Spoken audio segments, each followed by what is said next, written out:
monasticism, this idea of the ultimate self-denial, that we can achieve some level of knowledge, spirituality, maybe even godliness, when we put our body into some kind of discipline.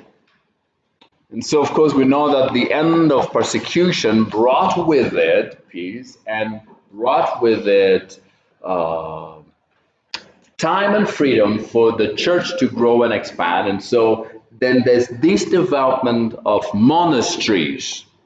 And with the monasteries and monasticism, it was a form of self-denial.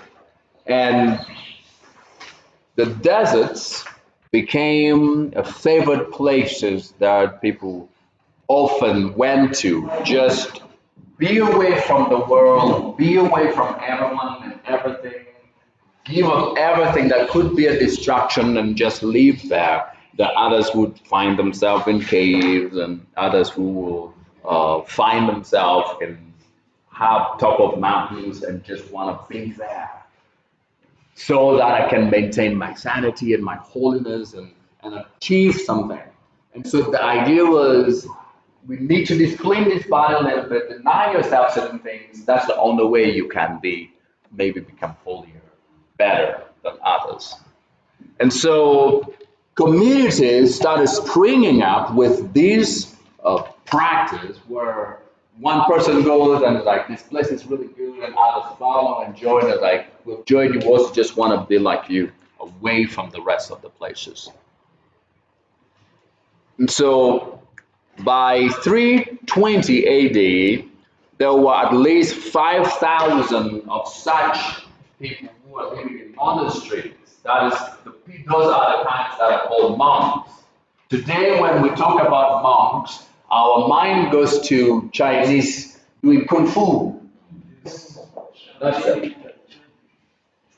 And our mind goes to such immediately today, because they have carried on with the same practice of the monastic system, that you have to be secluded away from the world, deny yourself certain things that would be considered for pleasure, so that you can devote yourself to concentration and study, and you're better than others. And in the Buddhism that follows the same system, there is this belief that after a while, you could actually attain some level of spirituality, that you can tap into the spirituals, right? And so that's the idea is beginning here. I almost thought it is RDJ. You know RDJ, right? So, Pocumus was a Roman soldier converted, and was the first guy to organize the order and a place for others who were seeking solitude to find place. And so it became known as Pocumian or Pocumian communities. Now, what he did was he built up to at least 40 different structures with, of course, common pattern, shared place, and inside these buildings there were chapel, assembly hall, dining hall, there were libraries, there were kitchen and bakery, there were infirmary, there were workshops, there were dormitories and hospices for guests. And so then, as the number of the people started coming, surrounding themselves, getting into this isolated place, because it later on built a wall, like this, the people were now divided in according to their desires. And so even though you'd have this time for prayer and time for fellowship and things like that, there was a free time for skills. And the Bible, yes, sir. Sorry to interrupt. Looking at the electrician replace that. Okay. So if you could just try to ignore him. We can ignore it. It's fine. Thank you. Sure. So this big building, at least 40 different buildings with these divisions and breakdown, big perimeter wall around for safety, and a senior monk, so one of the senior guys who've been here longer, more grown spiritually and physically mature, would be appointed, assigned to lead other members, other monks, but according to their craft. And so those who wanted to learn bakery and how to bake bread and things like that, so those would be in that section. And those who just wanted to learn some of these other technical skills, cooking, they're in that section in the library. Just cooking, bakery, workshop, hand practical things. I want to read. And so there's those moments, want to read, okay, now time to go. Library, kitchen, bakery, workshop, things like that. So here were the rules, very strict rules. Number one, at least thrice a day, 3 times a day, there were individual prayer times. 3 times, every day, at least you pray 3 times a day, individually. Twice a week there was the Eucharist, and there was one day for fasting. And there was, of course, regular teaching sessions and regular memorization of the scripture that was also done. And there were moments of silence that was supposed to allow for meditation. And so after we've been taught, we've read the scripture and say, okay, now for the next 1 hour, we'll just be silent and meditate on the scripture, meditate on these things you read. And that was every day, every week. This was the routine. And after this is done, okay, workshop, yes, kitchen, bakery, library, cleaning time for everyone. They hoped that, so the rule, at least the reason for this rule that this guy comes up with was, he said he hoped it would help people, individuals, and of course as a team to achieve harmony with themselves, with God, with one another, and spiritual growth that is more consistent, and a lifestyle that is consistent because there is a consistent routine. And so we already know, wake up, I pray, and then I go do this. At this point, I pray, and then we go do this, and then we get to the dining hall for a meal, and then there's going to be prayer after that. We get into a moment of teaching, and we have 1 hour of silence. After that is done, we get into the workshop or library or kitchen or whatever, and then after that, I pray again, and later we come back in the evening in the dining hall for dinner, and then go into our dormitories. Tomorrow like that. And so there's already a routine, there's already a pattern, there's consistency. And this is our life. We're not missing anything else.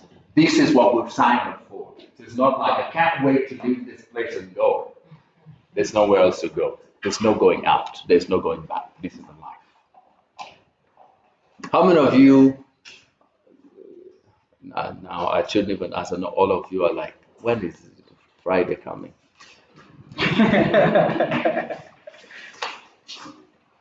Only 1 month here, you're like, we want to go. Right? So, then the community of women started developing. So when this began with Pocomere, it was just, Pocomere was for men. And then the women started developing similar things, desire and love for similar things.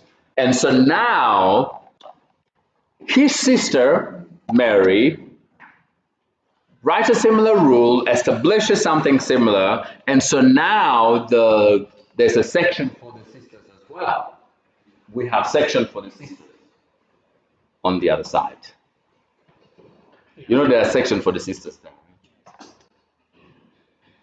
And so now the men going through this routine, but those are now the women who are choosing this kind of life are also joining and getting into these monasteries. And this is the beginning of what later leads to where there's now this, what we call the convent for the ladies, and they go choosing to live the celibate life and live in this routine. But there's also for the men. It begins with this guy. And so the idea then begin, of course, here, this is the beginning of living a celibate life.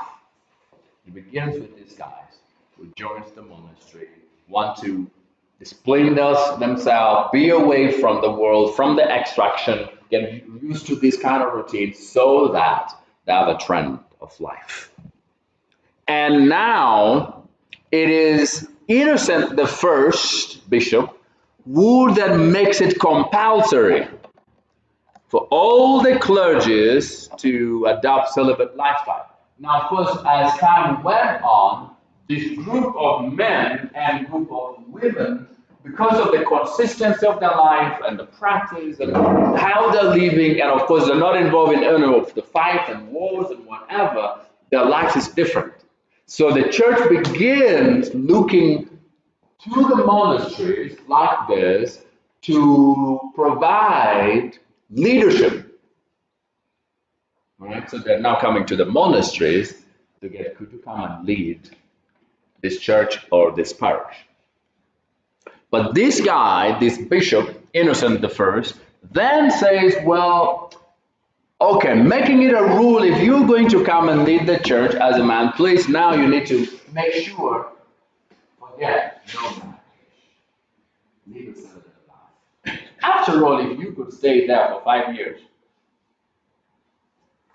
So it's with Leo, someone had asked this, I think, last week. It is, Innocent the First is the bishop who makes it compulsory that all the clergy, all the church leaders adopt and embraces a celibate lifestyle. And so these monks also, from these monasteries, are the guys who begin doing rigorous missionary works. And some of the rudimentary training facilities, schoolings, and all of those things, including what later on develops into some of the most prominent universities in Europe, begins from monasteries. And so, like Erfurt University, which is where Martin Luther will go to, Martin Luther, the reformer, not Martin Luther King Jr., the activist, he will go to Erfurt University. It was a school that began from a monastical system like this. So it gets to where it became very common for bishops to be chosen from one of the monks from the monastery, because they have spent 10, 15, 20 years of their life in this place, in this routine, reading, studying, meditating, and the cycle continues. Reading, studying, praying, meditating. All of that, and so the mind is believed or focused, and so we could bring them to lead and serve. Are we still together? Now let's talk about these guys called the doctors of the church. Now, of course, we've already spoken about some of the church fathers and some of the apologists, but there are certain names that we kept mentioning but never said anything about them. We kept talking about Augustine and making reference to Ambrose of Milan and Jerome, the guy we spoke about with the translation, but we never said anything about them because they are put in their own category. They're called the doctors of the church. And so, on top of the guys who we've already spoken about, of course, we've seen some of the key figures, some of the remarkable work they did and the role they played, including in the Nicaean Council that gives us the Nicaean Creed. So one of those, at least with 3 guys, are recognized in this period. That is Ambrose, Jerome, and Augustine. Ambrose was the Bishop of Milan, which now remember they moved the capital of the West from Rome to Milan, and then that became another strong influential place. So he was the Bishop of Milan, which was now the capital of the Western Empire. Ambrose was actually a politician. He was not a priest. And he was just appointed. But he, even though he was brought from politics into this religious leadership structure, he proved himself to be very popular and influential. Ambrose taught himself theology, of course, with the help of others. He is getting all of these materials from those who were, for example, in these monasteries. Already these textbooks have developed, and he's reading and studying. And when he's not sure, he would then go and consult those guys. What does this mean? This phrase, this word, and this, what does it mean? Right? And so it's very prominent, and he grows into a very serious, influential guy.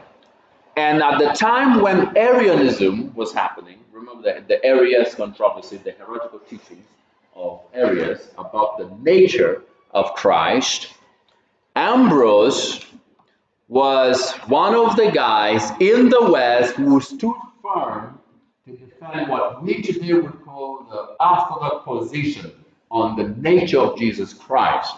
So while the meeting that was held in Nicaea, close to the capital of the East in Constantinople, is happening, some of the ones who could not go, and the discussion is happening dealing with Arianism in the West, Ambrose is the guy who is leading the church and leading the discussion and continuing to defend and affirm the dual nature of Christ, the full deity and the full humanity of Jesus Christ. And he wins the day, the discussions and the debate, and was able to help at least a lot of the bishops and churches in the West not be taken up by the heretical teachings that was being brought up by Arius. And so this is one of the reasons why he is influential and remembered in this place, but also he stood against remember the persecution that was being brought by Emperor Theodosius. Remember this, Theodosius the first and the second. But during the persecution that Theodosius was bringing, and the burning of worship, banning, no worship, no practice, no this and all of those, the guy who confronts and speaks against that, confronting a king, an emperor. Remember what happened with Justin Martyr. But he was not afraid to do it. He confronted the emperor about it. And so he then started having as a result, very strong influence both on the church, but also in the political world. And so the emperor started listening to him. And so during his time, at least in the West, the church would have some breathing space because the emperors are having to listen to him and is in favor of the church. You never know whether, well, speaking might kill you or be beneficial to the people for whom you are speaking for, right? So this is Ambrose of Milan. There's a lot more, of course, that can be said about Ambrose of Milan. There are a lot of writings he made. The second guy we talk about, we look at, considered in this period, called one of the doctors of the church, is Augustine of Hippo, right from North Africa, and he was a bishop. Now, Augustine has been considered as one of the greatest church thinkers of all time. And it's continued to be believed and affirmed even up to among the current scholars and theologians and great thinkers with all the different schools of thought we have today. They all still affirm Augustine was one of the greatest thinkers of all time. He, of course, was converted and baptized around 387 AD. Now, he's a guy who frames and came up with what we now call, from the systematic theology aspect, he came with the doctrine of salvation. And so with it, he's dealing with, okay, so what is salvation? How do we get saved? Why must we be saved? Who can save us? What does it mean? So all of these things we now study in systematic theology, as far as the doctrine of salvation is So he literally is coming up with, at least forming part of what falls within systematic theology. Hopefully, you know that there is systematic theology, there is historical theology, there is biblical theology, and there is I tried. Your question. covenantal theology. Yes, you're right, you try. So if there's proper theology, there must also be improper theology. Okay. Yes, please.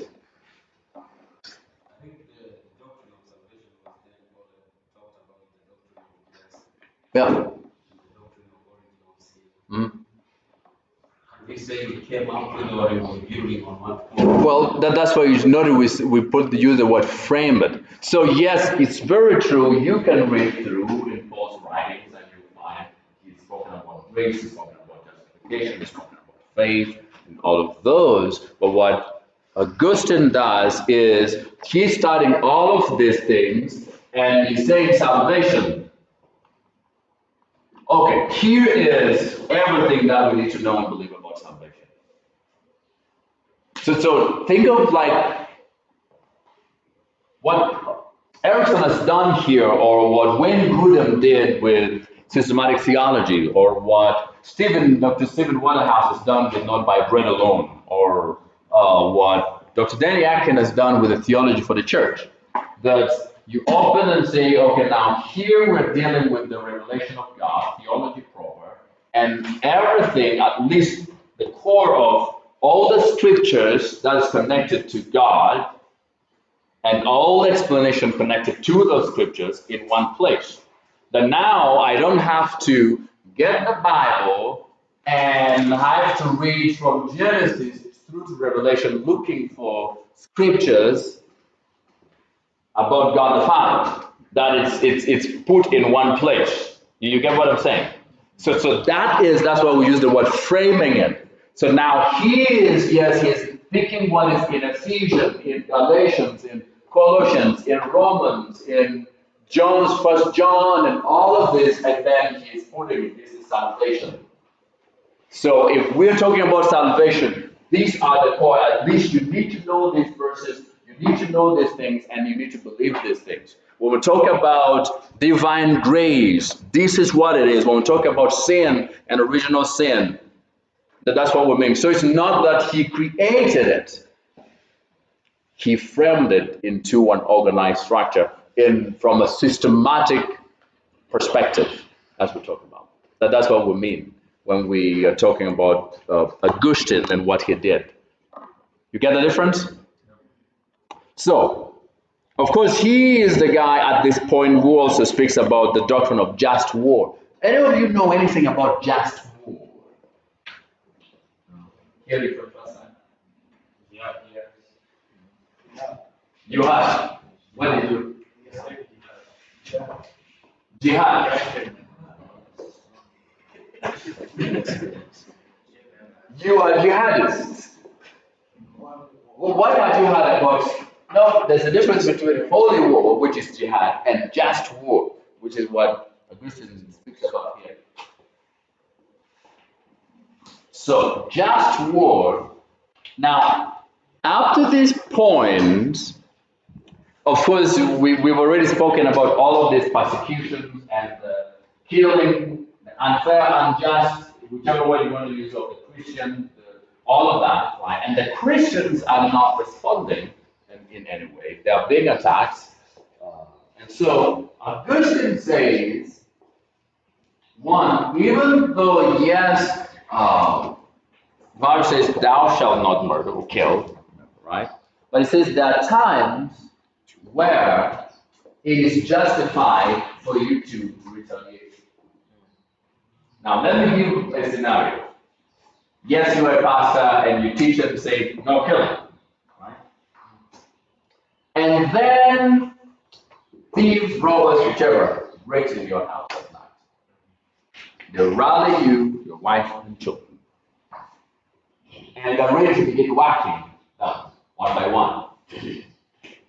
Are you going to say, well, I should not fight. I should not prevent. It is okay after you finish killing them. I'm waiting. Lord, I'm ready. Or are you actually going to defend and protect them? Which means you now have to fight and probably in the process kill.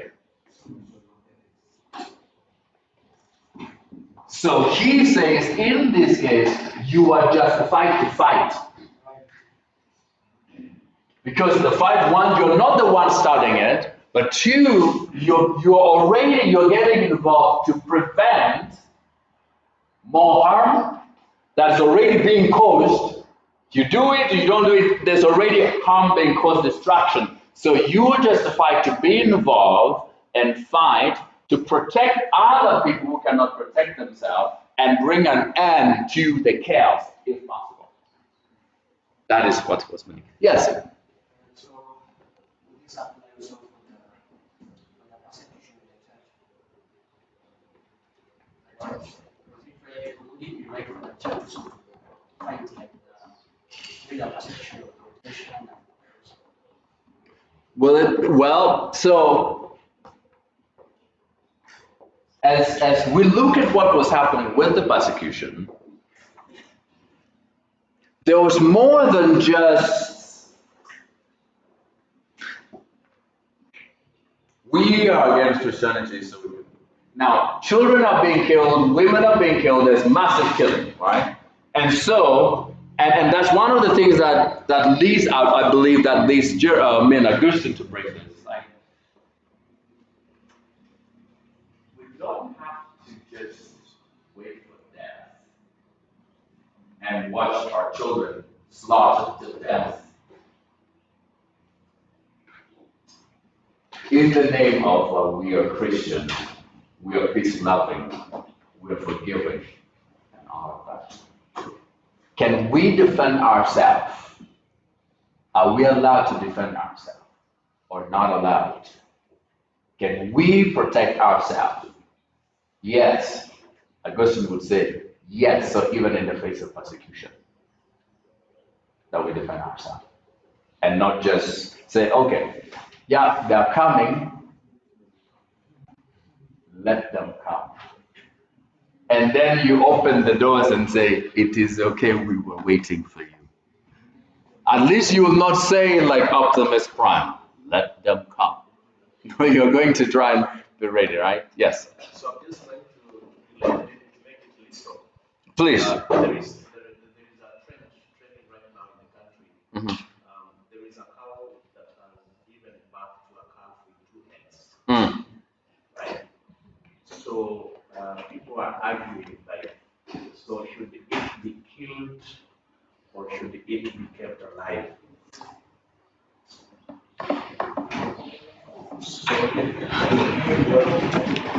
Aye. Should that girl be killed or kept alive? Killed, why would we need to kill it? If we say keep alive, why do we need to keep it alive? Now, those are questions. You remember, why? Why do we need to kill it? What? Will we kill it for God's what? For tourism attraction. We make some money. Well, that means if that's the case, we can look for the owner, see if we can buy and donate it to UBS. We can make more money. People, people will come and to watch. We just set it somewhere near the prayer garden. Like you come, two things, two birds with one stone. You come, you get a quiet place to pray, but you also see something you've never seen before. So you pray, like just put a coffer somewhere. You come and drop at the entrance. You go pray, and then you worship the But yes, so to answer, yes, Augustine would say it is. We should defend ourselves, even in the midst of persecution. We should.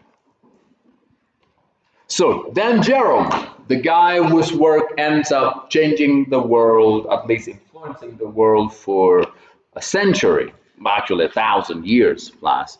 He is born in Stratton, Dalmatia, which today would be modern day Serbia, went to study in Rome, and while in Rome is when he got converted And he had traveled widely across the empire after his conversion.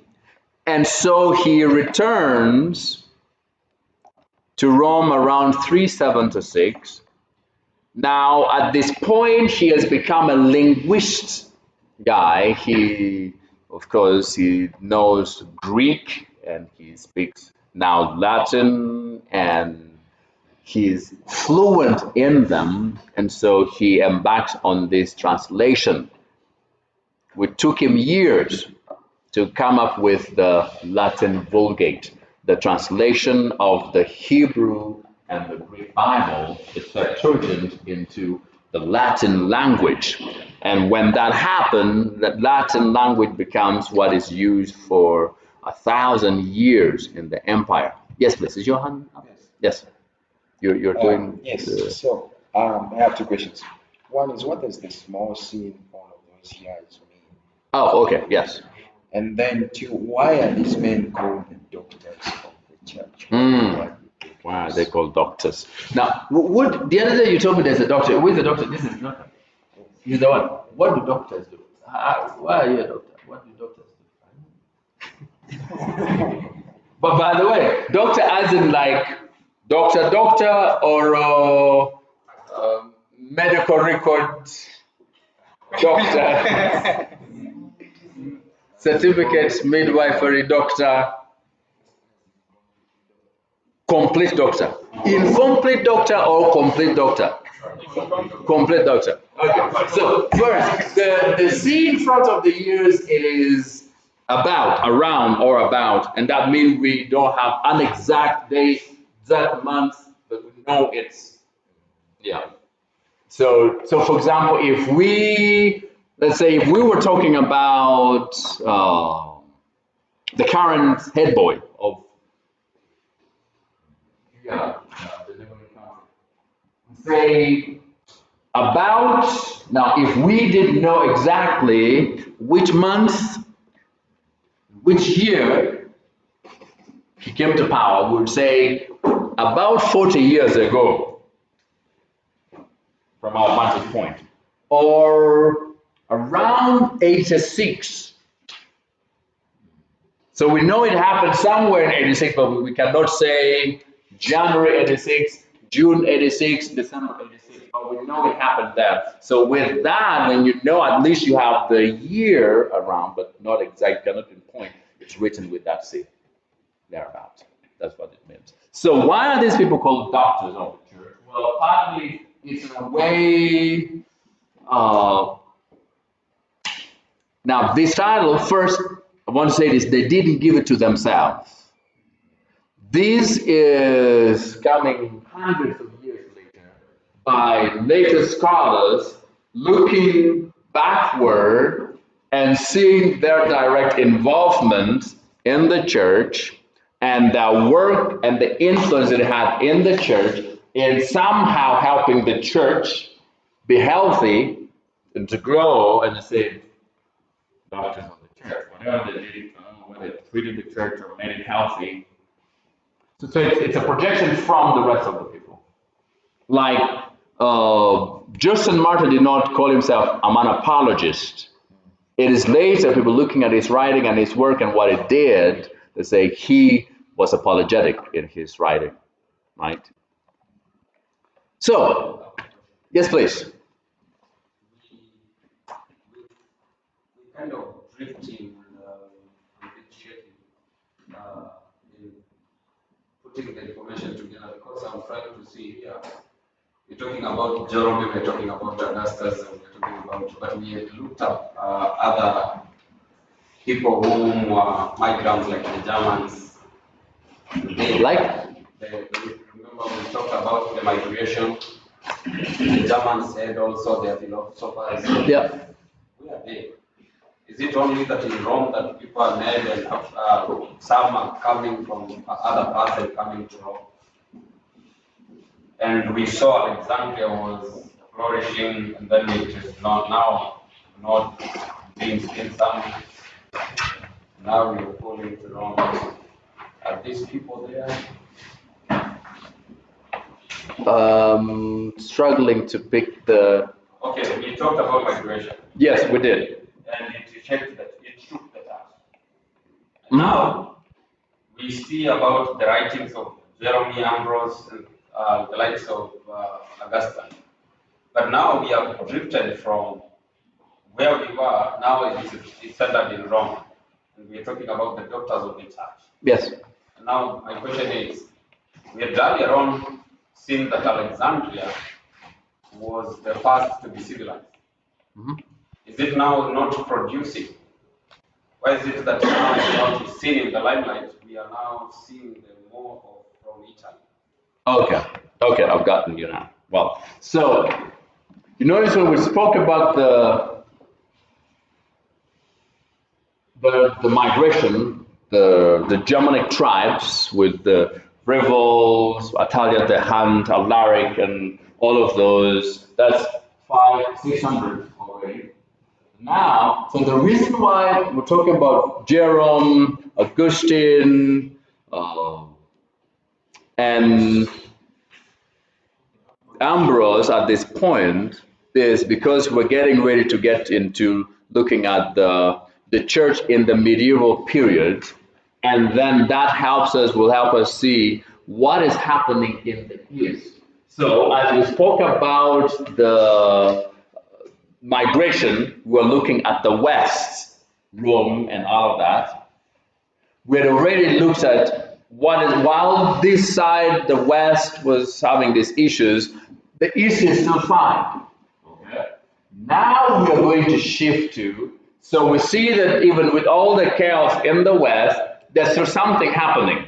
Now we're coming to, let's look at the East, as it maintained and continued with the greatness we see its rise with. Is it stagnant? Is it crumbling? If so, why? What is happening and what's leading to it? So actually, that's where we're getting into, which is the medieval church. All right? And so we begin with the Eastern Empire, because we've already spoken about the Western Empire. So the Eastern Empire, we spoke about Justinian the First, who at this point, while the West was having the issues they were having, the East is flourishing. It was becoming wealthier, we say. And this guy was one of the greatest emperors in the history of the Western Empire, the Eastern Empire. His armies had actually even recaptured most part of the Western Empire. For a time, he reunited some of these parts. We should be in page 14 or something, or somewhere thereabout. I can't tell pages from here. 13 or 14. Either the end of 13, beginning of 14, somewhere. So, he reunites the empire a little bit. And remember we said when the migration was happening in the West, the Roman soldiers who were supposed to be protecting the capital and the empire now are either divided from the tribal aspect, ethnic aspect, because let's use an example of Uganda. If gets to where, okay, now we're getting back to individual tribes, you're not probably going to have the UPDF because the soldiers who come from Teso are going to have to go back and defend Teso. The soldiers who come from Hoima are going to want to go back and protect Hoima. The soldiers who come from Acholi are going to want to go back there in West Nile and things like that. Now, with that happening, then the National Guards are gone. You get it? And so now that means if now my brothers, oh, by the way, just in case you didn't know, do you know that there's a name, there's a village near Nicaean named after me? Kasumu. This time it's in Kisumu, near Kasawina. Very location. Go to Kisumu, Kasawina, you'll find. So just get me a land in the other where I will come to stay. You please pray about it. So now when this happens, any other attack would find the country vulnerable. So that's what's happening. So Justinian from the east was able to recapture at least part of the west during his time. This guy had an entire body of civil law written, and the laws that Justinian wrote or had written remains up to today the basis of the law that is in the Western Europe. The law, the framework of the legal system, at least that the West uses up to now, traces its origin to what this guy wrote, Justinian. Again, you see the importance of writing. This guy is writing something that is hoped will help him and his people at this time, but it's something that has been useful and continue to influence the world, at least in the Western Europe world until today. And so, of course, his expansion was ended by the outbreak in the Western Empire. You remember, if you read the bubonic plague, if you've done French Revolution and European history, then at least you've come across the bubonic plague, which was a very deadly virus, likened, at least remember during when COVID just began, the historians would say this is almost like the bubonic plague. It was a very deadly viral disease. And the West also, in a way, ended up collapsing as a result of the plague. Okay. Now, however, we see that even though the East is flourishing and all of this, it only was during this guy's reign, because the emperors that comes after him did not really do a good job. However, what will lead to the decline and eventually the collapse, if we can use the word, of the Eastern Empire is the rise of Islam by Prophet Muhammad, peace be upon him. Okay, that's what we say when we talk about the prophets of gospel, right?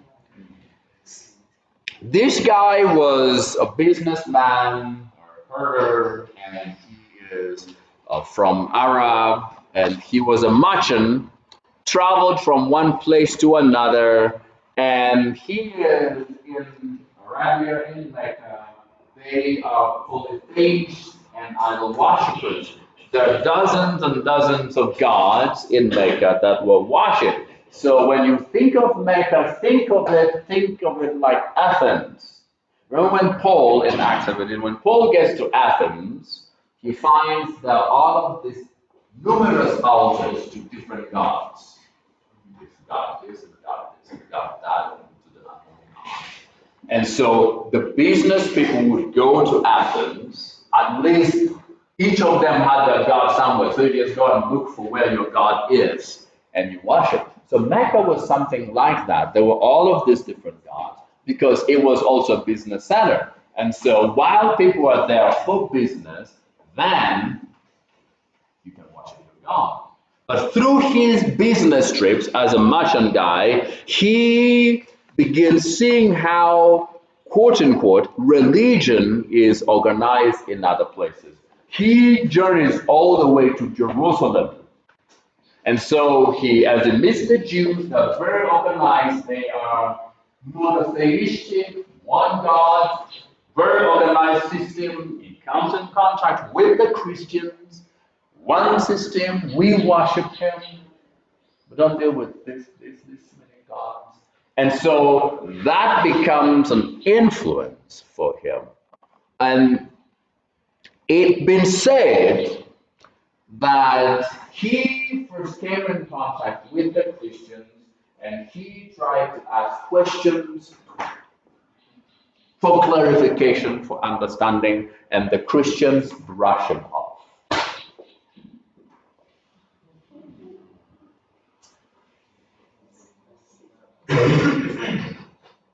So maybe we would not have Islamism if the Christians he met really gave him time to answer his questions.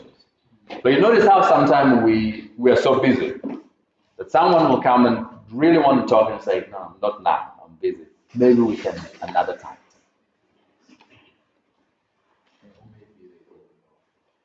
Or maybe they also just didn't know the Bible. They couldn't explain well enough. Right?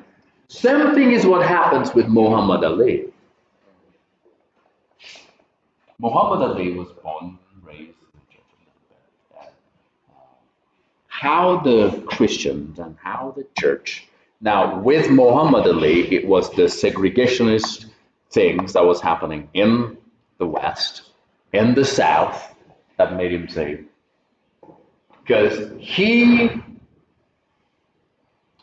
was in the church, his mother was in the church, but they're segregated, cannot sit where the white Christian sits, and cannot enter through the door where other white Christian enters, and cannot say what the white Christians say, cannot go to the restaurant where the white Christians go.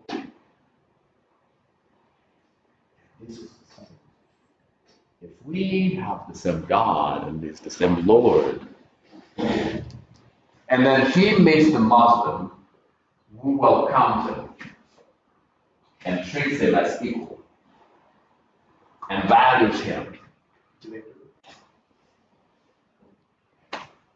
Muhammad.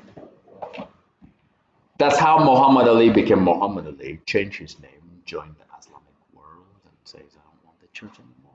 It's hypocritical. It's not true. It's a brainwashing system. It's unfair. So I don't want to be in a place with a group that are hypocritical, that treats me less than the dogs. This is his words, not mine. I think you're right. Because, like, I don't know here, but in Kenya, they're even converted every Friday for a packet of flour. Yes, they do. Every Friday, Christians are packed with food. But They are. It's a sad thing that is happening. What are we going to do? As a church, we need to do something. Some things need to change. So back to Muhammad, he returned. He makes a claim that he got a revelation from God through the angel, and God gave him words to write what is now the Quran. And so God was appointing him to be the last prophet. One of the greatest and the last prophet in the Islamic faith is Muhammad. To them, Jesus was a prophet, a great prophet, but not the only prophet. Muhammad is a great prophet, the last of its kind. But some interesting thing, which you will find, at least you'll cover when you do Islamism with Haji Masareka Robert. He's the only qualified Muslim teacher. But no, he's really an expert. He studied it for a long time. That's what I'm saying.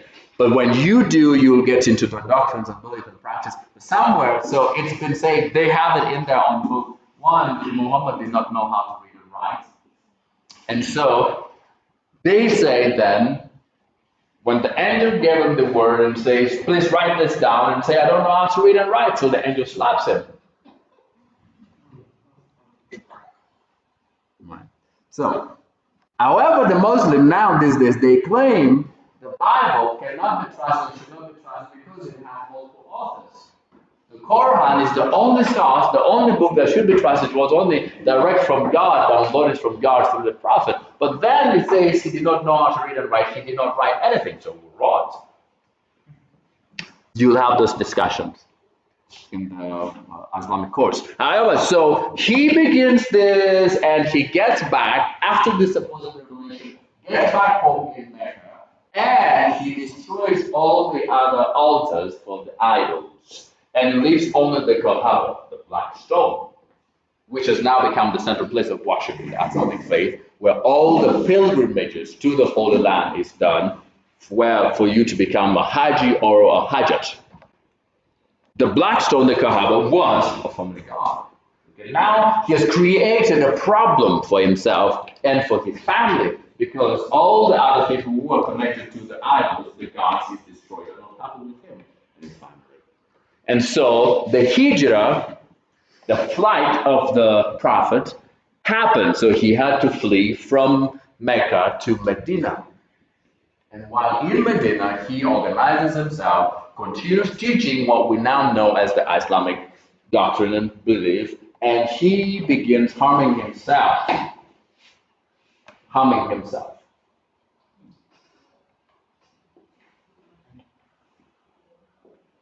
And so he began conquering the neighboring villages, the tribes and villages in Medina until he conquered Medina. So it was militarily. So Islam, from the very beginning of it, it was a military religion. And so three ways the Muslim make converts. One, through direct military conquest. We conquer you, become a Muslim.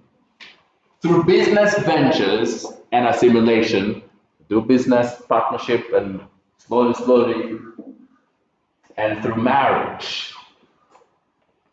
So the goal is to try and make sure as a Muslim I marry a non-Muslim, Christian, whatever, because the moment I marry her, she's a Muslim. As a lady, you marry a Christian guy or a non-Muslim guy, she must become a Muslim, and then all our children are born naturally, they're born Muslim. That's the belief. Three ways.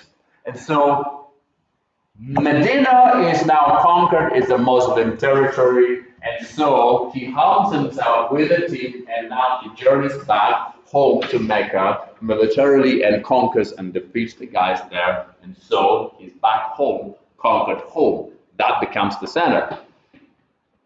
Now, he begins and continues. Now, remember at this point, in the East at least, there is also this power vacuum, political vacuum, there's all of this instability.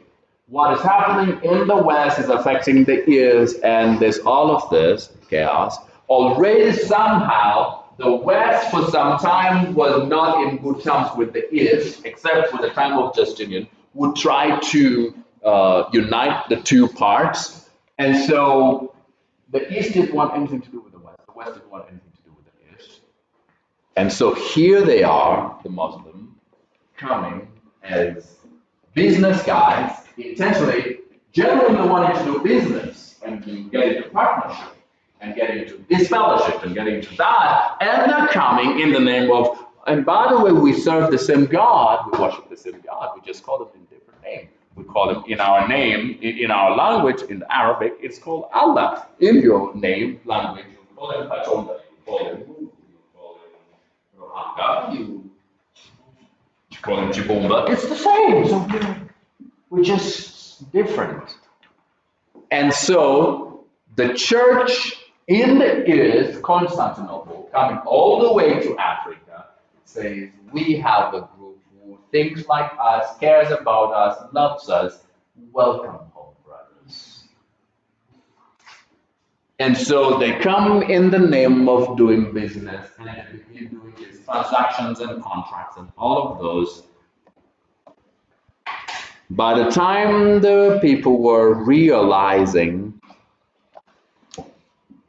they were now the one owning lands in the eastern part of the empire, all the way to Africa, they are now the one in leadership and in authority.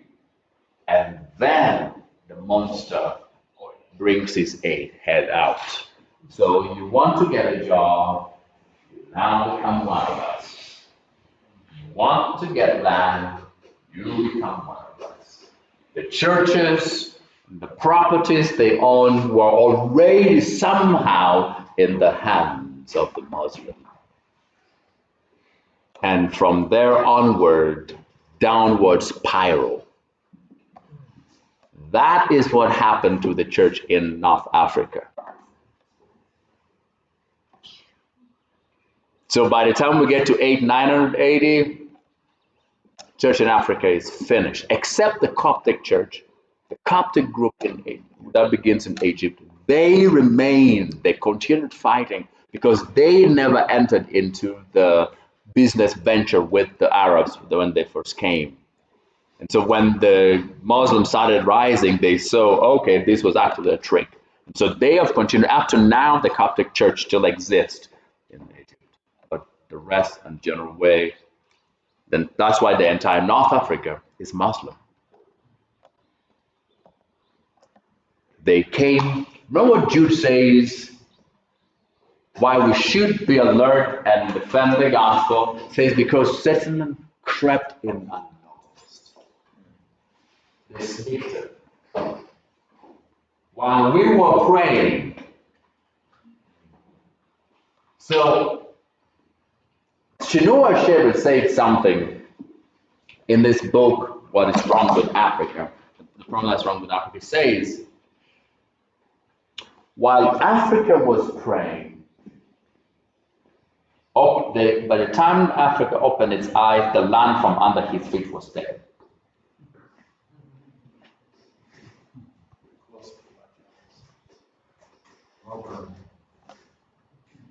Right? So, now the East is having all of these issues with Islam. They don't want, at this point, they still don't want to coordinate with the West. So they're not willing to call for help. So sometimes pride will lead you to the grave.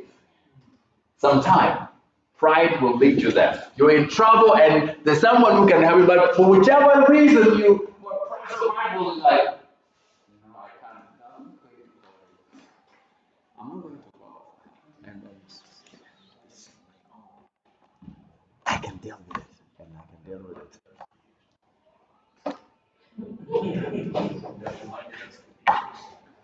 Right? Yes, please. So, Professor, we see a lot of activity in Northern Africa, and even the regions are still fighting for Northern Africa. What could be the reasons why no one at that point is venturing into the rest of Africa like this? We don't see any activity there. And Yes. I'm assuming there are people there, but we don't seem to see anything going on there, at least as far as the history records are concerned. Yes. So,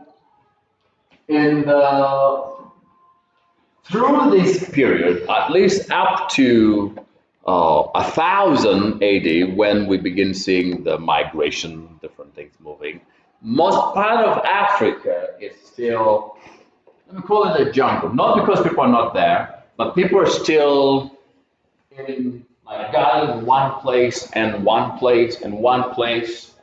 And so North Africa is very busy, and the way, of course, you see, no, it's change, transition, exploration is hard. And when we get used to a system, oftentimes it's very difficult to get rid of the system and what we're used to. That's why change is a very difficult thing. That's why we tend to fight change. So they're used to this, and it's very easy to access. There's this water, and then to the rest of the world. So if we have everything here, we think we need, why begin getting into this forest? To get what? Is there something? First of all, we don't know if what is there, we need it, or it's not something that we already have. And so there seems to be no need until at least from 1000 AD, when the Bantus from the Congo Basin begin moving, when the San and the Khoikhoi down in the south moving, and then of course we see the Hamites and the Nilo-Hamites, which is right down from what we call today Abyssinia, Ethiopia, and part of the Sudanic area also moving. And so these guys were always there, but somehow they decided to live their life there and have all of this establishment, the Dahomey empires and all of those, they were there. But they somehow decided they were not going to be involved. And that's why in the mind of the West, a lot of times they just saw this as a big jungle with nothing until, for example, the Boers, through John van Riebeck, journeys as like, we're following this, let's see if we can land here. They find this nice harbor at the Cape of Good Hope down in the south, only to come out, and there are people like, hey, okay, we thought there's no one. They just didn't want to. Africa didn't want to mess with other people's business because they had their business going. It's the rest that started messing up with African business. Now, let's look at, these are reasons why the 7th century could easily collapse, 680. One, the church had lost its passion. The church, what we see that the things that made the church to flourish in the 1st century, 2nd century, in the midst of all of this persecution was what? Their intentional evangelism, lifestyle, their commitment, their generosity, courage in adversity, in the midst of chaos and adversity. The church has lost it. No more evangelism, no more discipleship, no more mentorship, which means church is full of people who don't know who they are, whether they're saved or not, what that means, how we are saved, or even if we are. And so the members were no longer believers, and no longer converts, but they're now cultural Christians. They're Christians because I'm born in a Christian family. Christian because I have, I live among those who say they're Christian, but they don't know what that means. And the world is getting to that point again where there are so many cultural Christians. Those who are Christian by name, Christian by association. And yet, the saying, just because you were born in a garage does not mean you are a car. And a lot of people today say they are Christians because they were born in a Christian family. Because when they were born, they're somehow supposedly given a Christian name. How did it become Christian names, by the way? That if you were called Paul, that's a Christian name. But if you're called Ogwam, it's not a Christian name. You were called Daughters, that's a Christian name. But you're called Namulondo, it's not a Christian name. So what qualifies Christian and not Christian name? Western names. By the way, what we call Christian name for the most part are not Christian names, they are Western names. They are actually family ethnic names from the West. Because there are very few names we'll find in the Bible. Now, a lot of names in the Bible we don't even use. I've not found anyone called Mephibosheth. I've not found Nebuchadnezzar. Now, those are biblical names, are they?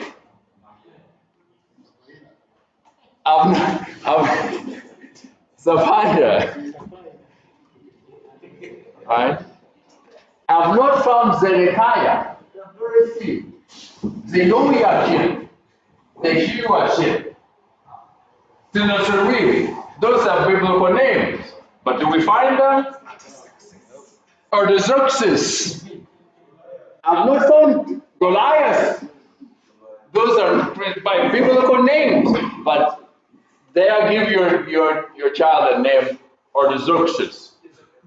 Artaxerxes Mwanga. They'll ask you, what is his Christian name? Yet Artaxerxes is already a biblical name, but because it does not sound like John and James and Peter and Mark. And now we begin calling this name blessing, favor, fortunate, gift, Joy. joy. But you find I am called blessing, but what is following me is not blessing.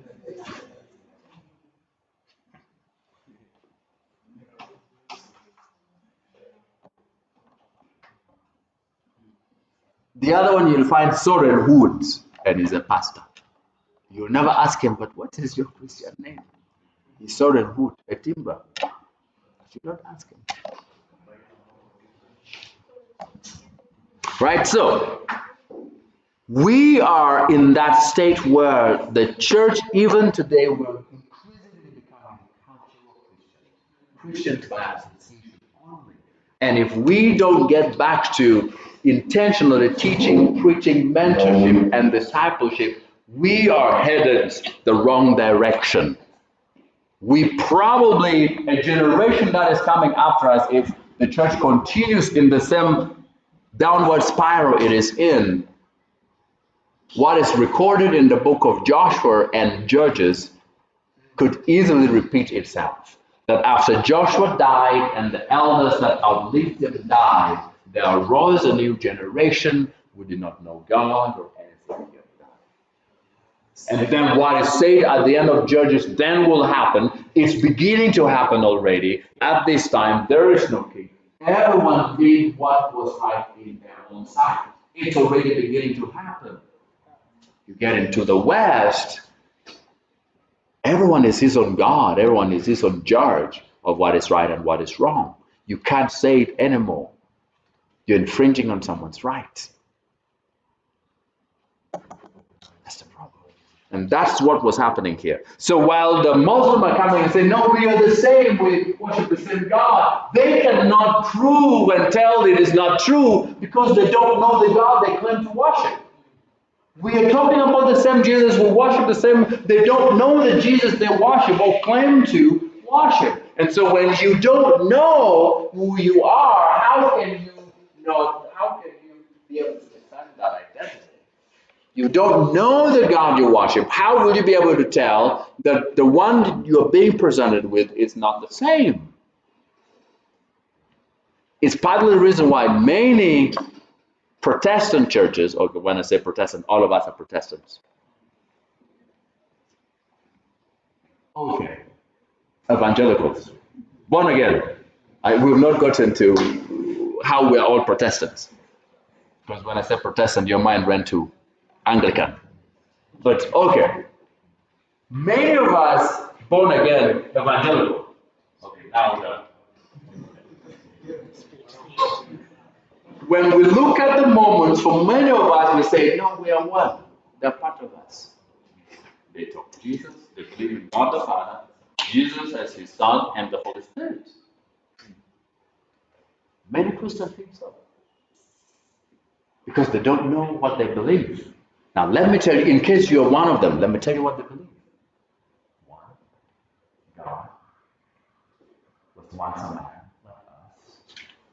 He progressed and was elevated and became God. And so each one of us can become gods like him. Here's a statement that defines, summarizes. As man is, you and I, God once was. And as God is, man may become. There are many men who have risen and become gods. And so in the beginning, the head of the gods called the council of the gods to convene, and they concocted a plan to create the world and people with the soul spirits that springs from God, who has a wife they call Mother God. You still feel we're the same? Let me stop there. You guess. But for those who don't know, they'll just go because someone comes and say, praise the Lord. We believe in Jesus Christ, the Son of God. We believe in God the Father and the Holy Spirit. We pray on Sunday and say, oh, Tio, I found a brother in Christ. Jehovah's Witness. Many of us say, well, we are one. They just don't believe in the cross. No, they're not. Because the Jesus they talk about is created. In the Jehovah's Witness, Jesus was created. So God, the Father, there's only one God, created Jesus and then gave Jesus power and authority to create the rest of the things on his behalf. So yes, we are created by Jesus, but not as God. So he is, we can worship him because he created us. He is small God. So he's the first creation. He's not eternal. Jesus was never there until his creation, which happens at incarnation. The Holy Spirit does not exist. He's not a person. He's an active force. There's no salvation outside the kingdom whole. There's no lake of fire. There's not going to be a bodily return of Jesus Christ. When Jesus died and was buried, some chemical busting happened and the body of Jesus was destroyed. And so the one that came out, it is Michael the archangel, the one that came out of the grave on the third day. So Jesus and Michael the archangel are the same being. Are we still talking about the same Jesus? But you notice, when we don't know this thing, you find you're extending a hand of fellowship with a monster. And before you know it, what happened to these guys is happening as well. So the church was now called, worship was ritualized, everything is done in a foreign language, people don't know anything. It became just a ritual, just a routine. We just do things for the sake. Nothing good happened. And the moment we begin treating the church as something we must do, because if I don't go, my friends will ask me where I was. If I don't go, the pastor is going to ask me what happened. I need to go because my friends are there. If I need to go because, let me just go and pass time so that at least we're done with it anyway. We're in trouble. That is what was happening. So the people knew the church. They didn't know Christ. They knew the church. The confidence was in the church and the leadership of the church, not on Christ. And as church leaders, we need to avoid that. Let's prevent people knowing us instead of knowing Christ. Let's prevent making it about us instead of Christ. So this is what happened in the East. From this point onward, there's no going back. The West crumbling is Islam. Seriously. So then, from democracy, we get into papacy. And you can say, like triple X, this is for those who watch the movie, democracy is dead. Patriotism is dead. There are only now rebels and tyrants. So the fall of the empire, of course, was not the end of civilization. The history of Rome will continue at least, we see, right from 753 BC, which is the beginning of Rome, all the way at least to 476. That is the longest empire ever. Even though it crumbles in 476. How many years of those? From 753 BC. That is 1,200? 300. About 1,300 years of an empire. That's a long time for an empire to exist. Why are we going to early and then we go back to BC? And that is what I wanted to know. Because we go, like we come with the story almost to where we are, and then we are going back.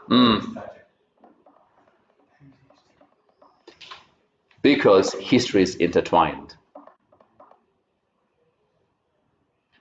And so we've spoken about now we see the fall, 476, right?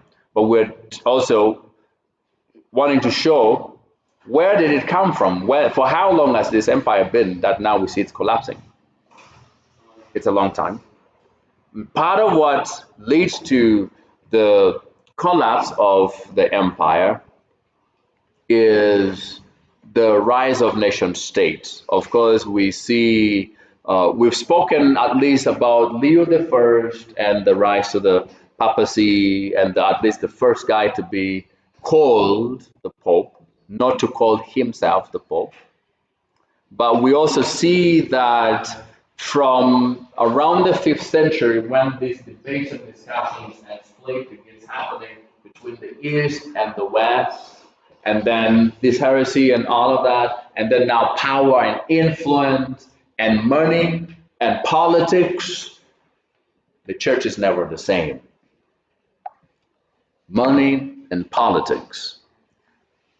So the tribes we already saw beginning to take sides, and the tribes are beginning to have more respect for the bishop if he's from that tribe, and not less respect if it is not from that tribe.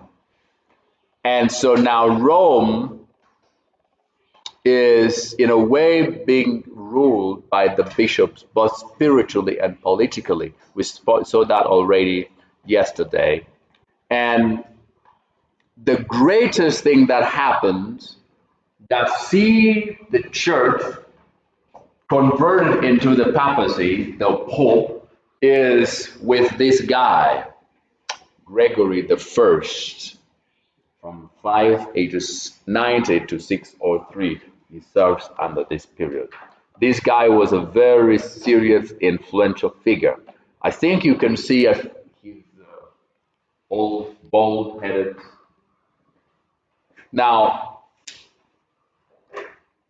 the West, like we've already said, has suffered great instability during the barbarian conquest. Italy came under the rule of some of the tribes, the Lombards, for example. Arians, Christians, done their work among the German tribe and on their way to becoming Orthodox. Then this man happens, Gregory. Yes, please. I was reading somewhere just about the same. Mhm. But now, how has the Reformed Catholic comes in? Like, who is the mind behind that? Like the current reform. Yeah, part of now, Well, that is actually post-Reformation.